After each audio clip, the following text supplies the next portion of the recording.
Not all calibers are created equal, and some, well, you'll wish you never spent a dime on them.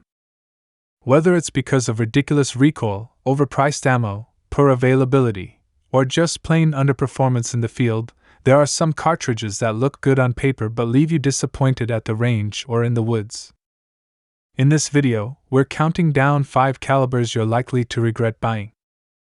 Maybe you were chasing ballistics, maybe you fell for the hype, or maybe that gun shop counter guy gave you some bad advice. Whatever the case, these are the rounds that tend to collect dust instead of memories. We're not just nitpicking obscure wildcats, we're talking about commonly available calibers that have left more than a few shooters saying, "What was I thinking?" So before you drop cash on your next rifle, watch this list and make sure you're not about to invest in a ballistic disappointment. Let's dive into the top 5 cartridges that sound good until you actually try to live with them. Number 5. .40 S&W, the law enforcement fad that fizzled. When the .40 Smith & Wesson hit the scene in 1990, it was hailed as the perfect compromise between 9mm capacity and .45 ACP stopping power. Born from the infamous 1986 Miami FBI shootout, the .40 S&W was designed to pack more punch than a 9mm while still fitting into mid-sized handguns. Law enforcement agencies across the country jumped on board, and for a while, the .40 was king. But the crown didn't last. The .40 S&W has a snappy recoil, accelerated wear on firearms, and a reputation for being tough to shoot well, especially in compact pistols. While it offered more stopping power on paper, real-world data and modern bullet design started to close the gap between 9mm and .40. As 9mm ammo improved dramatically in the 2010s, the FBI and many police departments quietly went back to the 9mm, citing better accuracy, faster follow-up shots, and greater capacity. Today, the .40 S&W still has a loyal following, but its time in the spotlight has clearly passed. Once the darling of duty holsters, it's now largely a footnote in the caliber wars, a reminder that compromise doesn't always mean better. Number 4. .32 H&R Magnum, the underwhelming upgrade. The .32 H&R Magnum was introduced in the 1980s with high hopes. It aimed to offer more punch than the old .32 S&W long while maintaining low recoil and compact revolver compatibility. On paper, it seemed like a smart step up, a Magnum-level boost for those who wanted a mild-shooting, small-caliber revolver with a little more authority. Ballistically, it does outperform its .32 caliber predecessors, launching 85 to 100 grain bullets at respectable velocities in the 1100-1200 feet per second range. It's accurate, controllable, and easy to shoot, especially in lightweight revolvers. For recoil-sensitive shooters or those interested in small game or light self-defense, the .32 H&R Magnum can absolutely do the job. But the hype never quite matched the results. It never reached mainstream popularity, largely due to limited handgun and ammunition availability. Then came the .327 Federal Magnum, which outclassed the .32 H&R in every performance category while still allowing it to be fired from the same guns. That left the .32 H&R Magnum in an awkward middle ground, better than a .22, but not quite enough to inspire confidence in. Number 3. .41 Magnum, the forgotten middle child.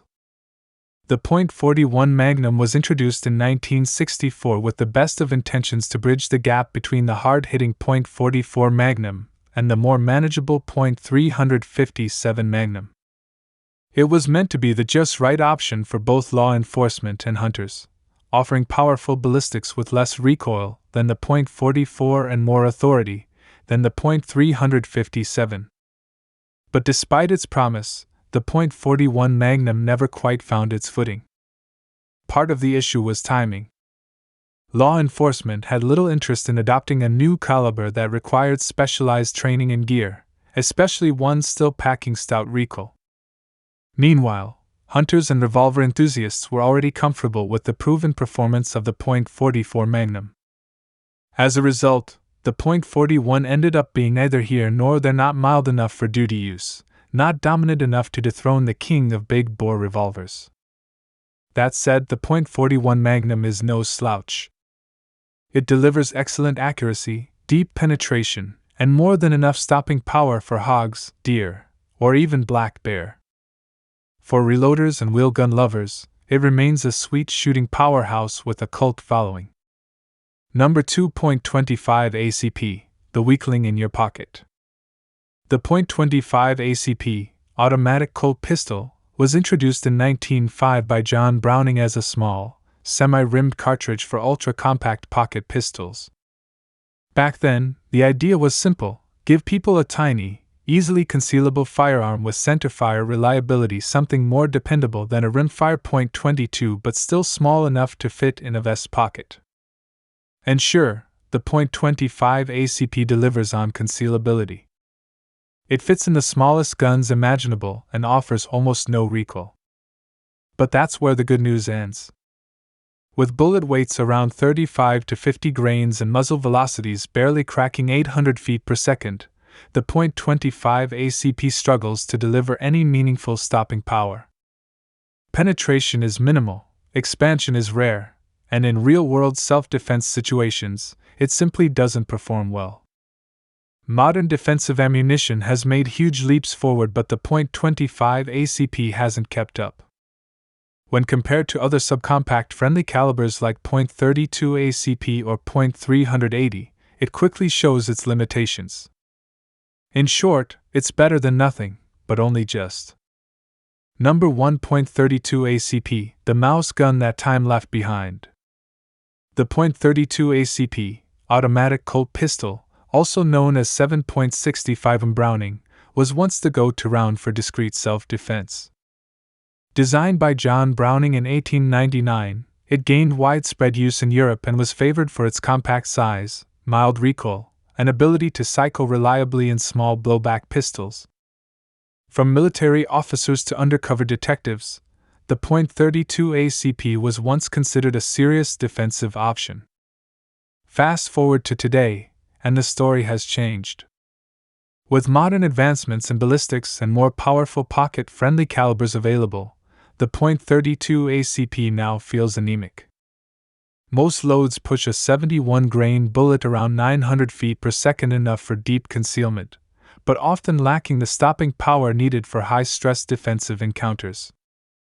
While it's still favored by some for its soft recoil and vintage appeal, the .32 ACP struggles to stay relevant in a world dominated by .380 ACP and 9mm micro compacts.